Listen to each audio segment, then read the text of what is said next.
Capsule numéro 1. D'où vient le bruit dans un coquillage creux? Deuxième partie. On a réuni autour de nous différents objets et on va voir si on entend la mer ou on n'entend pas la mer. Donc, prenons, pour commencer, le fameux coquillage creux. Je le mets sur mon oreille. Oui, j'entends la mer. Une plume. Un verre en plastique. Un petit coquillage creux. Une roche. Une cocotte. Ah, une pétanque. En fait, une coquille de pétanque. Il faut savoir que les pétanques, comme d'autres bivalves comme ceux-là, c'est des coquillages qui vont venir en paire comme ça. Donc, on appelle ça bivalve. Donc, il y en a un d'un côté comme ça ici, ça c'est un pétanque, et ça c'est un autre coquillage bivalve. Donc, aussi bien dans un cas que dans l'autre, on n'entend pas la mer, même si c'est des coquillages. Une éprouvette? Non. Un petit peu. Un dollar de sable? Non. Un pot de pilule? Ouais. Un cylindre creux dans lequel on met des balles de tennis? Ouais. Une bouteille à plastique? Ouais. Un petit pot? Ouais. Un grand cylindre creux? Vite même? Oui. Donc, si on regarde les résultats qu'on a à partir des observations qu'on vient de faire, les objets qui viennent de la mer ne sont pas nécessairement ceux dans lesquels on va entendre la mer. Bon, celui-là, le coquillage creux, et le plus petit qui est ici, j'ai entendu la mer. Par contre, j'ai d'autres objets dans lesquels on n'entend pas du tout la mer, qui viennent de la mer, comme un coquillage, comme différents pétons, différents bivalves, une roche qui peut venir de la mer, un dollar de sable. J'entends pas du tout la mer. Donc, est-ce que ça a du sens de se dire qu'un objet, parce qu'il vient de la mer, on va entendre la mer? Ben non. Si je prends un coffre à crayon qui vient de la classe, je ne vais pas entendre le bruit de la classe.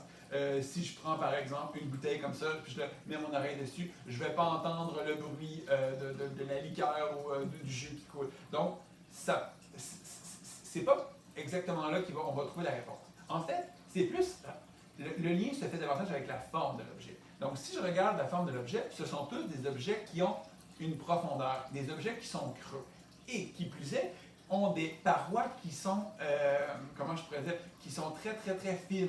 Donc, on n'a pas des parois avec des aspérités. Par aspérité, je veux dire des petits trous.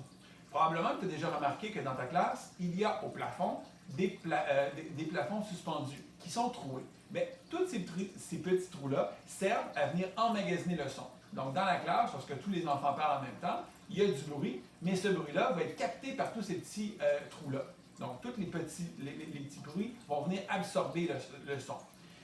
Dans un objet comme celui-là, qui est creux et qui est lisse à sa surface, l'objet, plutôt que de venir capter le son, va venir le réfléchir. Donc, si je mets par exemple mon oreille ici, le bruit que je vais entendre, c'est le bruit de toute la pièce qui va venir se réfléchir dans l'objet. Et si en plus je mets encore plus près de mon oreille, eh bien là, c'est le bruit qui est à l'intérieur de mon oreille qui va être amplifié.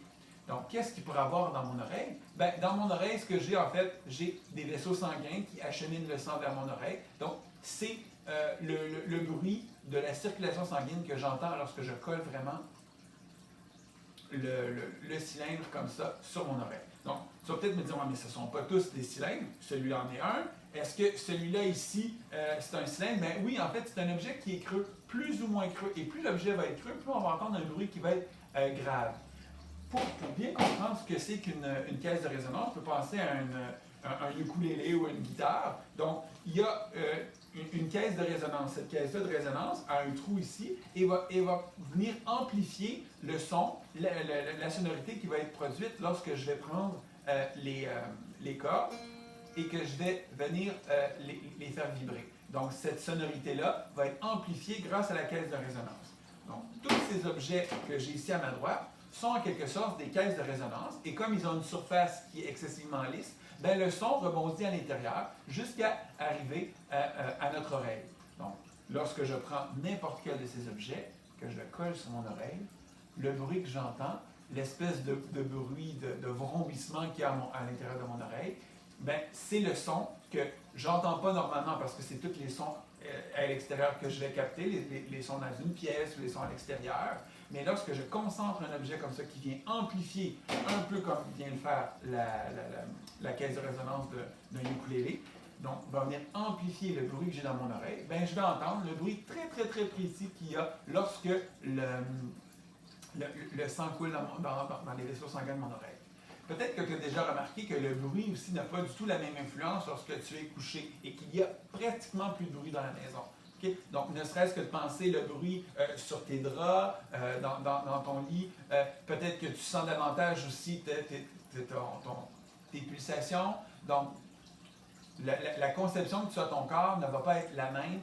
La conception des bruits que tu vas avoir ne sera pas la même si dans une pièce c'est complètement silencieux ou encore s'il y a du bruit. Donc c'est beaucoup plus facile d'entendre des bruits qui vont être plus précis, qui vont être plus discrets si on veut, lorsqu'il y a lorsqu'il n'y a plus de son dans une classe. Donc c'est certain que si on fait la même activité où il y a plein d'élèves autour, ben, le bruit, selon qu'on va coller ou pas sur notre oreille, ben, ça va être le son qu'il y a autour de nous qui va se trouver être amplifié. Ça peut être une activité qui est difficile à faire s'il y a beaucoup de bruit autour de toi. Par contre, si tu arrives à faire l'activité où il n'y a pas trop de bruit autour de toi et que tu colles vraiment l'objet sur ton oreille, ben, tu vas réaliser qu'on entend la mer dans à peu près tous ces objets-là et que ça n'a rien à voir finalement avec le fait qu'on séjourné dans la mer, comme ça, mais plutôt parce que c'est le bruit qui est amplifié dans ton oreille.